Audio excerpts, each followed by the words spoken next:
The founder and president and CEO of Artists at Large. That's at with an ampersand. So Carly Schmitt is a public artist, as I said, and an artistic entrepreneur. She has a small art business under which she executes large-scale public art projects and curates various community-based artistic initiatives. Yeah? That's a long sentence. Okay. She holds a BA from Manchester College. I think that's college university meaning, college meaning American, meaning American university. College. Yeah. English, Manchester University. Oh, Manchester University. Scholarship. And an MFA from the Bauhaus University in Weimar, Germany. Miss Schmitt is best known for her work that blurs the conventional boundary between art and life through a variety of artistic approaches. Her public artwork aims to span gaps, build bridges, and bring people together through a system of unexpected circumstances and extraordinary context. Miss Schmitt's work can be encountered throughout Europe and the United States. Anything you need to add? No, you did a lovely job. Okay, thank you. Can we just have a big round of applause for Miss Schmitt? Thank you. Thank you. Thank you so much for waking up this morning to come sit in this room and listen to me talk about some crazy art things that are going on in the contemporary art world. As was just mentioned, I'm a public artist. And the top question that I've been asked throughout the week is, what exactly is public art? So public art for me, I actually started doing things like this. I'm trained as a painter, so in the beginning of my career, did a lot of very large paintings on the outside of buildings or inside buildings. I'm a mural artist by trade. And through this process, I became really interested in the potential that this sort of artwork has to bring people together. The process of art making, I think, is really important. And a good example of this is actually a project that I finished last summer. This was a project that I did in a suburb of St. Paul, Minnesota. And this project was called Make Your Mark. And the idea with this project is that these two mosaic panels are actually composed of about 11,200 small 1-inch wooden tiles. And the population of the town that I was working in, it's a small town, was actually 12,000 people. So the idea I had for this piece was I would really like to do something that challenges this very strong idea of the individual that we have in American culture. And I would like to create a work in which we ask the entire community to come together for one artistic, creative purpose. And we're going to do it in the name of art. And of course, many people talked about it and validated it in different forms. Many people said, you should become part of this because it's history. But what I asked for people to do was to come together and personalize a little 1-inch square tile. And I don't know if you can see, the lighting is maybe a bit hard. But each of these squares is actually individualized by either a person's initial, a little drawing. It's a very small canvas, but a canvas nonetheless. So we put this incredible challenge out in the community. Can we get all these people to work together for one common purpose? And it was a huge amount of work, but in the end, we did succeed. And we actually did manage to get all of these pieces personalized. And this action of creating an artwork together, you're also creating a space in which people come together, meet each other, initiate conversations that they may not have ever had they not been in this particular artistic context. It's kind of, I wonder if I can go back. Yeah, it's funny because when I'm applying for projects, additional projects with this idea that I presented in this work, this is always the image that I send out. It's the final image of the work. But really, what I think is most important about the work are images like this, the images that show the 8 months of work that it took organizing events, working mostly as a community organizer to get people to come together, to start conversations, and to work together towards a common goal.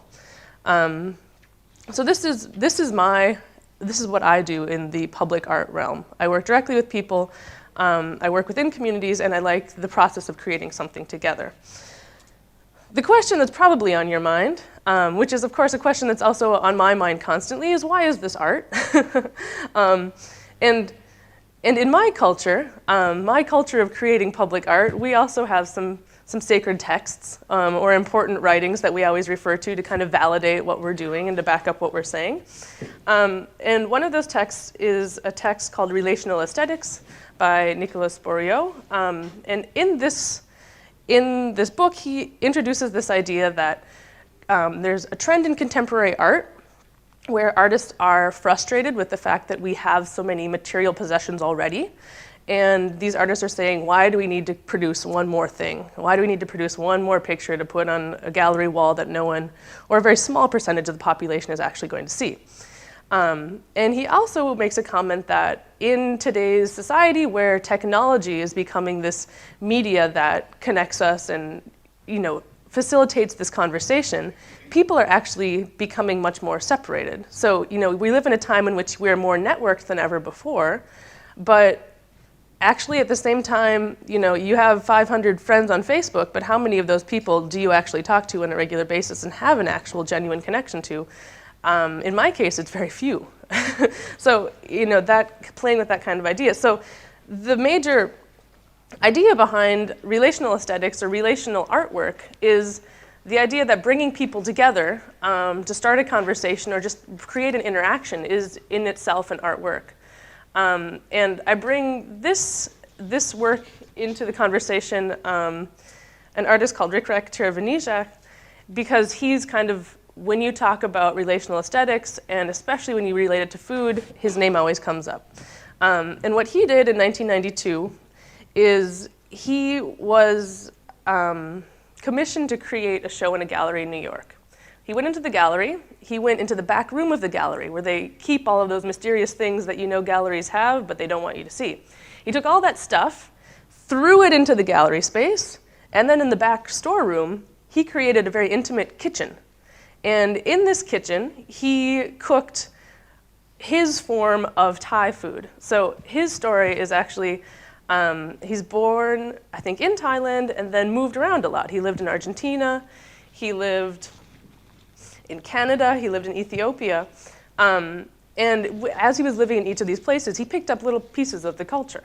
And so in this work, he cooks his own interpretation of what Thai food is as sort of a social lubricant, which brings people together, gets people talking, gets people eating together, and creates a social interaction that, like I keep saying, would have not existed in another context. And what's happening now, the trend in contemporary art that I see is a lot of artists are kind of riffing on this idea of relational aesthetics and not necessarily keeping that art project and process in the gallery space, but instead taking it out in the street and really bringing it to a completely different audience, an audience that really has no strong connection to art that takes place in a gallery setting. And this is a work that I would like to present as an example of that. This is a work by Michael Rakovitz called Enemy Kitchen. And he is I guess you could say first generation American. His mother is from Iran, and I think his father's from Israel. So he has this Jewish, Iraqian heritage. And what he's doing with this project is actually bringing groups of people together in a workshop situation, and they are cooking his mother's recipes from Iraq. And so he's creating this workshop where people of all walks and forms are coming together, sharing a food experience, but also using this open space and this platform to talk about what are the cultural stereotypes going on. It was particularly important in 2007 when he started this because the United States was in conflict with Iraq. And he did it purposely to kind of combat all of these stereotypes that we were encountering in the media, axis of evil and all of these things like they hate us because of our freedom. He wanted to take these things to the table and say, I have a very personal connection to that community, and let's talk it out and see how it can lead to a greater understanding. And the title of my paper was, it's an emerging diplomatic tool. Interestingly enough, last night when I was kind of checking my facts on the internet, I found the newest extension of this project, which just came out last Sunday. So it's still very fresh. Last Sunday was actually the 9-year anniversary of the invasion of Iraq. And in honor of that, he launched the newest phase of this project, which is, as you can see on the right-hand side, it's a mobile kitchen. So it's this idea of packing this whole cooking experiment into a truck, a food truck, and this form of selling food has actually become very popular in the United States right now because it's obviously much cheaper to buy a truck and put a kitchen in it and then drive to a street corner and sell your food there, as it would be to have a solid store that you're paying rent on and that sort of thing. So people are using this. And he's adapted it sort of to an artistic form for artistic means, and he's curated an interaction that's going on in the kitchen, actually, in this.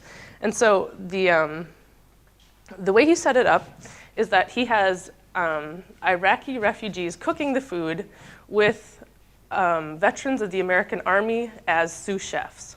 So they're helping to cook. And so there's this interesting combination of people in the kitchen that have seen two very different sides of Iraq and this Iraqi conflict. And then they are taking it out and selling it to anyone that's hungry. And the quote that I have here is, this is actually from Michael Rakowitz. He says, "The poetry inscribed in the notion of consuming the enemy," which I think feeds right into actually what you're going to say next. But there is something really interesting about this, the way in which we use food kind of as the introduction to a culture. And this idea of what does it mean to consume a different type of food as consuming a culture. So I think that's a really interesting idea. This is a project that's also sort of similar. It's called Conflict Kitchen. It's taking place in Pittsburgh. And this is not the mobile cart, but this is actually a storefront. And with this storefront, the image of the storefront and the food that they're selling changes every 6 months. And they're highlighting different places that the United States is currently in some sort of a conflict with. So they also started with Iraqi takeout food then they did Afghani takeout food. Now they're doing Venezuelan takeout food. And in addition to making and selling food with a mixture of refugees from the community in the United States, they also do workshops. And they host conversations. And they really try to create a platform where people can learn about not just the food, but also the people coming from these cultures and many different perspectives on what is the conflict and what is actually going on in this conflict space. Another way in which this is done is, you can see the Arepas kitchen. That is actually the wrapper that the food is packaged in. And that has, if you read it, it's actually interviews with refugees coming from the conflicted country or people that are living in that country that wanted to say something about the situation there. So by reading this wrapper, if you were to just find it as an artifact, that would actually give you a really interesting perspective, perhaps a different perspective than you get from the standard media, about what's going on there. And it's the perspective of the people that live there, which is something that I think, sadly, we often miss out on. The interesting thing about both of those projects, I think, is that in order to finance themselves, they are selling their food, which on one side is a very clever way of maintaining your artistic practice. If you have this income coming in, obviously you don't need to go to other ways to find funding to allow you to do that. But I think with relation to food, it also raises an interesting question. Because food is very oftenly used as a gift. It's one of these very basic gifting items. Let's share bread, let's sit down and share a meal. You know, oftentimes there is that gift element to it. And I was really interested in that. And also as that relates to the idea of providing aid to a different country. Well, actually, there's a number of different reasons that I came up with this next project. This is actually one of my projects, so I can talk a bit more personally about this one. So I've been living in Germany for maybe about 4 years now, and I moved to Germany just at the end of the Bush administration, and I was here when Obama was elected. And it was amazing to see how just that simple election changed so many things for me as an American living outside of the United States. And one of the things that I will say is I've spent a lot of my time, my life hasn't been that long, but I have spent a fair amount of time living outside of the United States. And during most of that time, I had this dirty secret that I was trying to hide from everyone, and that was the fact that I was an American, a North American. I was very, it was one of those things, you've probably heard many people when they were from the United States and they introduced themselves to this group over the week. They said, and actually I'm from the United States, and actually, kind of sort of an apologetic, but I'm not really from I don't really think that what you think, and maybe, there's definitely elements of apology in that presentation. So that was something I was really afraid of. And I decided to create this project, which was a platform to talk about my American identity and to talk about how other people encounter the United States. Because what I found is that so often I was getting stereotyped living in this small town in former East Germany. So often I would say, well, I'm from the United States, and there would be this look of, wait, but I agree with you, but wait, you don't support George Bush, but this is really blowing my mind. So because there are these stereotypes and these things that get passed around without really having ever talked to people from that country, I thought, let's create an alternative platform for doing this. And it's a shame that you can find American culture all over the world, but I think it's the worst elements of American culture. Like McDonald's is horrible. I haven't eaten at a McDonald's in probably 17 years. But for some reason, that's it's kind of seen as like the American ambassador. Hollywood movies are not the truth. People from the United States don't think that's the truth, but that's the image that we send around the world. So it's really a shame, I think, that we are doing a lot of cultural outreach work, but it's not really hitting, I think, the most intimate and important things about American culture. So the way I feel about the United States, quite honestly speaking, I think of the United States like I think of my parents. I love my parents because they created me, but my parents embarrass me a lot. And sometimes they do things that I can't explain, and I wish they wouldn't have done them. And sometimes they say things and say things like, you shouldn't do X, Y, and Z, but then they're doing it themselves. And that's the challenge, I guess. So yes, I do, I'm not proud to be an American, but I'm also kind of, yeah, I can't deny it. This is who I am. And it does play a big part in my person. So anyhow, enough about me, now about my project. So that's where this project came from. And what I did is I created a mobile food cart, and I would go into the marketplace within Germany and in the United States, but of course, marketplace culture in the United States is a bit different. I can get to that later. With this mobile food cart, and I would cook excellent examples of home-cooked American food. And the food that I created was actually food that was recipes that have been donated through the organization website. You can see the URL down here at the bottom, usrepaid.org. So I was, sending out mass emails, send me your recipes, send me your best examples of American culture, and I'm going to cook them overseas, and we're going to start a conversation. And that's what I did. And the funniest thing that happened during this project is people always came up to me and said, well, what are you cooking, burgers every day? And I got the same thing from people living in the United States. Well, what kind of recipes do you want me to send? A burger isn't that complicated to cook. And then, I would always lead into this conversation of, well, what is the American identity? And how is all of the different ethnic variations of food that we have in the United States, how is that actually a very true representation of who we are as this melting pot image? So that was one conversation that was being started.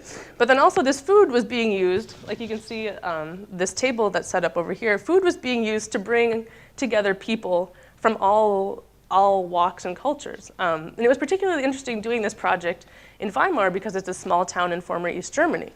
And so I found very often it was very helpful to have this tool of cooking and food and sort of public food performance happening in the market square. It was a very helpful tool in getting people to interact with me. So I'll give you an example of, this happened actually a couple times. A little old woman that grew up in Eastern Germany seeing me on the marketplace, and I was there 2 times a week for probably about 3 months. So we had enough time to kind of develop a trusting relationship. The first time, she stood back from a distance, read the sign, looked at what I was doing, went, and walked away. The second time, she came, watched me, stepped up to the pot that I was cooking in, looked inside, walked away. And it wasn't until, maybe a month into it that she was able to come over and say, well, what is it that you're cooking? Oh, well, my mom made something like that. Are you going to be here next week? Because if you're here next week, I'm going to bring you the recipe my mother used, and I'm going to bring the recipe I use, because I also make something sort of similar.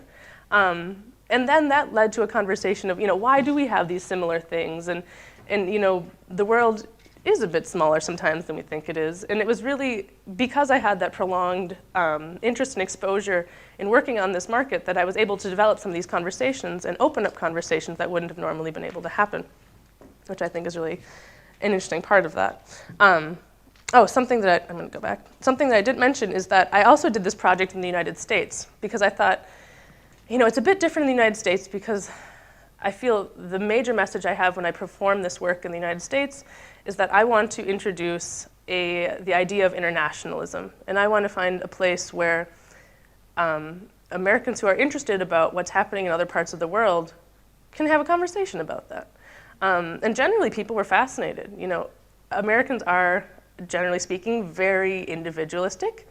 But we also really care what other people are saying about us, no matter what the media says. So I had so many people come up to me saying, so what are they saying about us over in Europe? Is it really that bad?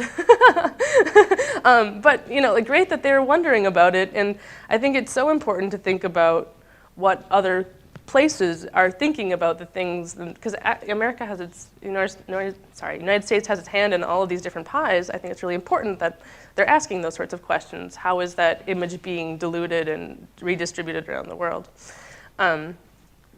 So that also kind of introduces not just this idea of doing cultural diplomacy work from another culture, bringing that into the United States. I'm doing it in the United States context, I'm also kind of working with this idea of local cultures within the different cultures within the United States, but on a more localized level.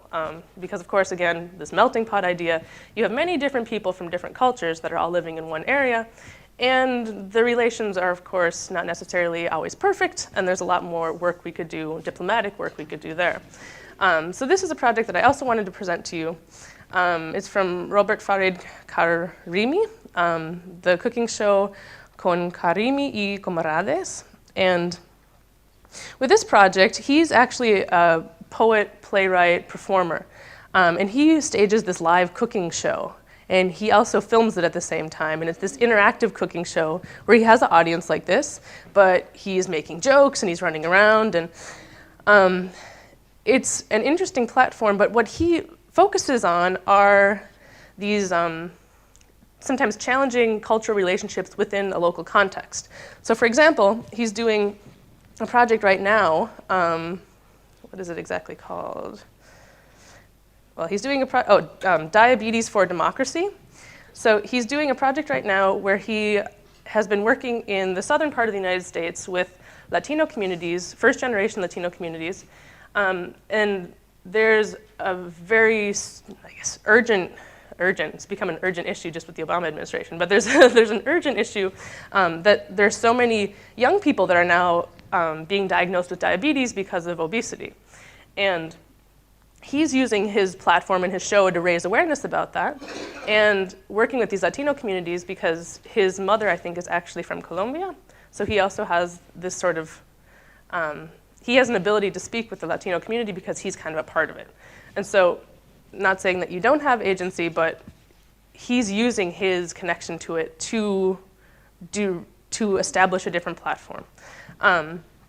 So he's working with those kids that have this kind of cultural conflict where, at home they're kind of being cooked and fed the things that that are more traditional to the culture in which their parents came from, but he wants to be an American kid, so he's doing the stereotypical idea of, we should go to McDonald's and we should eat all of this stereotypical American food because he's trying to, fit in, and he's Karimi is saying that, trying to find a way of resolving that inner conflict and using healthy food as sort of a hybrid of these cultures that kids can understand and be involved in.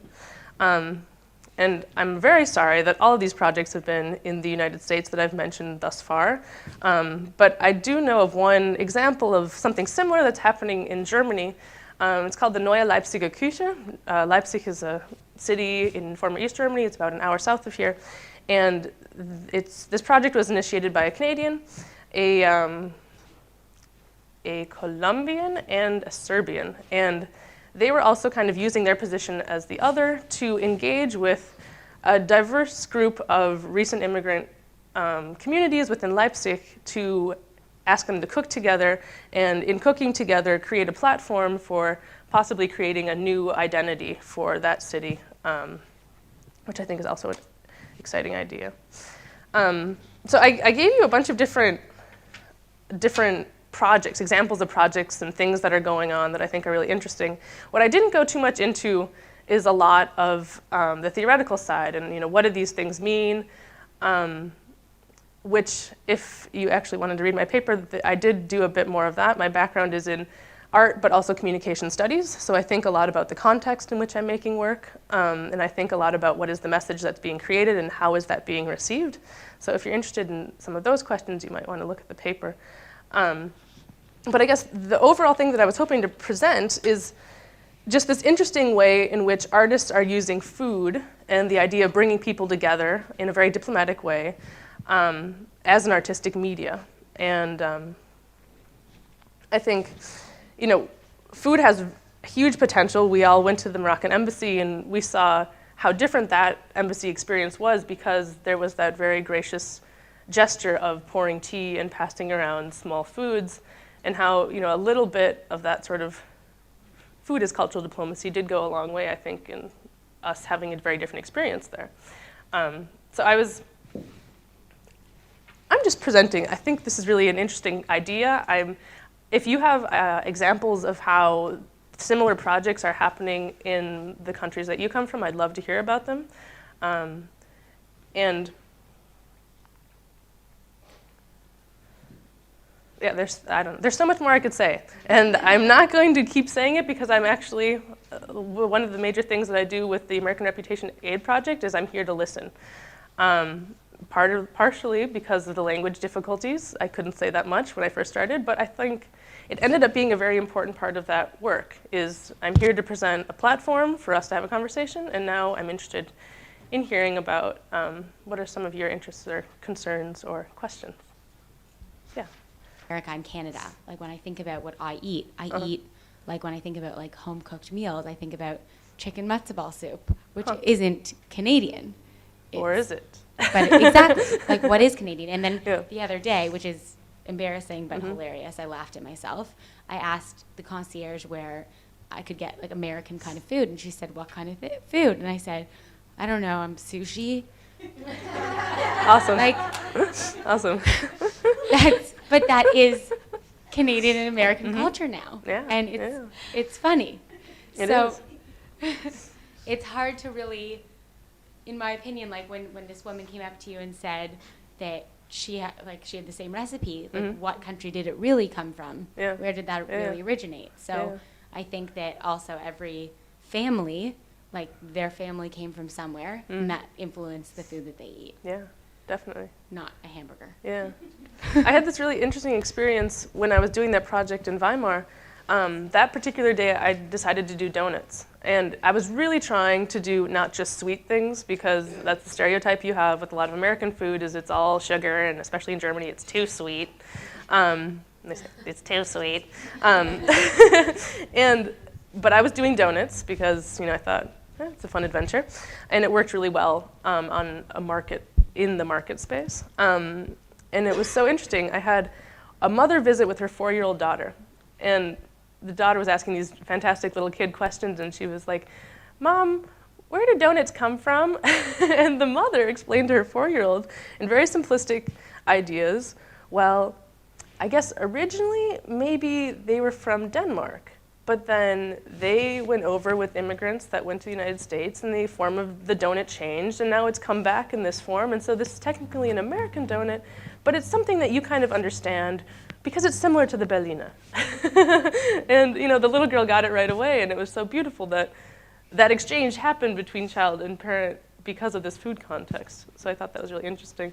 Other thing that I wanted to mention that I think is really funny about the American Reputation Aid Society, and many Germans would also agree, is that I talk like the organization. I use the we like I'm a huge operation, but actually it's just me. And actually that's something that's, I think, really important to the work in that stage of it. And Germans laughed at me all the time because they're like, that is just such an American idea, that you can come to Germany and you can establish like a nonprofit or a group or a Verein with just one member. You're not a group, you're one person. But for some reason, like we laughed at ourselves together because of that idea. But I was working by myself, and I think it's also an important thing to look at, what is a small gesture that one person can throw into a community, and how does that small gesture help to activate the larger social imaginary and the larger way in which we imagine or understand our place in the larger society. So that was just some thoughts about what you brought up in your comment. I wanted to share a project that Great. was happening in Israel. Actually, the same courier of plane that now I figure out that maybe he's a public courier. I don't know. He made an exhibition, a group exhibition about food, just like all kind of food, in very different materials. Was photographs and pictures and drawings and stuff like that. But the unique thing was the fact that in the thing that you get, the catalog, he puts recipes inside. And to go into an art gallery just to see art about food, not eating, but getting out of it recipes was really, really different. Like people still have this catalog and talking about it, which in other cases, you're like, okay, that's a catalog. It was nice. It's nice pictures. If I'm not going to buy them, I have nothing to do with it. And in that case, you put the catalog in the kitchen, not in the library. And then you have art in your kitchen also, because the catalog is beautiful. So now when I kind of think of that, it's it helps me to understand why people are still talking about that. It was like 6 months ago. Yeah. So that is one thing. And the other thing is this question about what defines art. When is it art? When is it community work? When it is communication between people? And I always also just extend the art's limits. But I think it is important that we make a difference. Like we say, now we are doing like a process of art, but this is art, this is photograph. And communication itself is also, but it's like I feel we need to think about that as social artists, as public artists. Because I don't know why. If you have any thoughts. I think that's an interesting challenge, especially because when you're working in this sort of public way, so much of the work that you do is very, very interdisciplinary. And so, when I'm preparing for projects, I'm reading things by scholars that work and teach in all fields, sociology, anthropology, economics. It's really kind of this hybrid of all of these things that are circulating in society, and returning to the idea of also kind of creating these as a mirror of the things that I'm seeing and as a way of looking at what's going on, but maybe processing it by yourself in your own way. Labels, I think it's hard. I mean, I think if you want to call yourself an artist, if you want to make art, that's great. Like, the more art, I think, the better. Sometimes art can, like the title of art, can really put people off also. And a lot of the art that I make, I want it to be accessible to everyone, And honestly, I also want it to be able to be understood. One of the major complaints I have with most contemporary art is you go to a contemporary art museum and you have to read a paragraph next to the piece that's this long in order to understand it. I read the paragraphs and then I understand the work and go, huh, that is an interesting idea. But it kind of upsets me because there's this disconnect. You know, this is then being prepared for a very specific art audience. And if someone were to just encounter it on the street, Like you have to know how to drink wine. yeah, right. If someone were to just encounter it on the street, they wouldn't be able to interact from it or gain anything from it because they don't come from this very, let's face it, elite community of people that know about these things and are willing to learn. So even if you walked by the Aras food cart and just, you know, ordered a donut that day, you would be interacting with the project and helping to evolve the project in a more passive way, but it was at least, you know, one small step and you at least got something out of the exchange. If you didn't want to call it an art project, I was fine with that. Because that wasn't for me, that wasn't the most important work that was happening at the end of the day. But also the title of artist can help me to go different places. Like, actually, it's funny, I was talking to Jay, the professor that presented on satire yesterday, and he said he decided to go into the theater because he was so good at so many things, he didn't want to decide. And he knew that if he decided to work in the theater, he could do whatever he wanted to because it would be under the title of art. And honestly, I'm exactly the same way. I was so interested in so many things, I decided if I call myself an artist, then I kind of get this little superhero cloak that says, I can do whatever I want to and talk about all the things.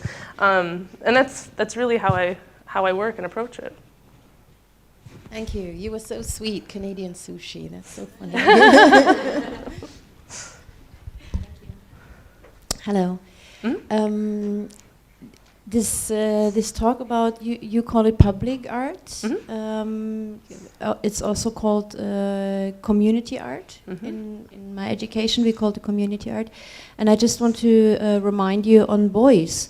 I don't know if you're familiar with him, but in the 60s already he redefined art for himself. He said it's not only what I am as an artist, a product that I'm bringing out, and then some elected people who understand it or might understand it can watch it in a museum, but he said basically everybody is an artist, and he started this, I don't know how you say it in English, but in German it's like social sculpture. Yeah, exactly. You know, that he involved all the people, and he said let's do something together, and that brings back the power to the people to shape their life and their life circumstances. So I think from back then, for me, Beuys, and with his idea, that's kind of one of my idols that I'm going towards. So that fits very well in here.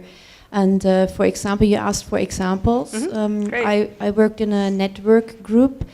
Also, we were traveling around, and we had one project, a 3-year project in Wolfsburg, who, I don't know if you are familiar with this, the VW company is set there, the Fabrik. So they had a lot of immigrants in the 60s and 70s to come and work in the fabric there. And so they built a ghetto, one Westhagen it was called. And since, you know, it was the industry was going down, yet they didn't have the employment anymore, and the ghetto was getting poorer and poorer. So there was this thing between Wolfsburg, original Wolfsburg, and Westhagen village part, kind of, that there was the poor ones, the immigrants, and when there was a crime going on, it was for sure it was a person from Westhagen. And a lot of people left there. So they had a huge amount of empty apartments in high buildings, skyscrapers. And one in the center of Westhagen was actually called by the Westhagen people the Black Heart. The center of their village was, or their quarter was the Black Heart, and it was mostly empty. So what we did was, we were actually within a period of 4 months, we were going to every door and talking to the people, inviting them, and we gave them little photo cameras and said, okay, you give us an image, you make a shot of what is happiness to you, what makes you happy.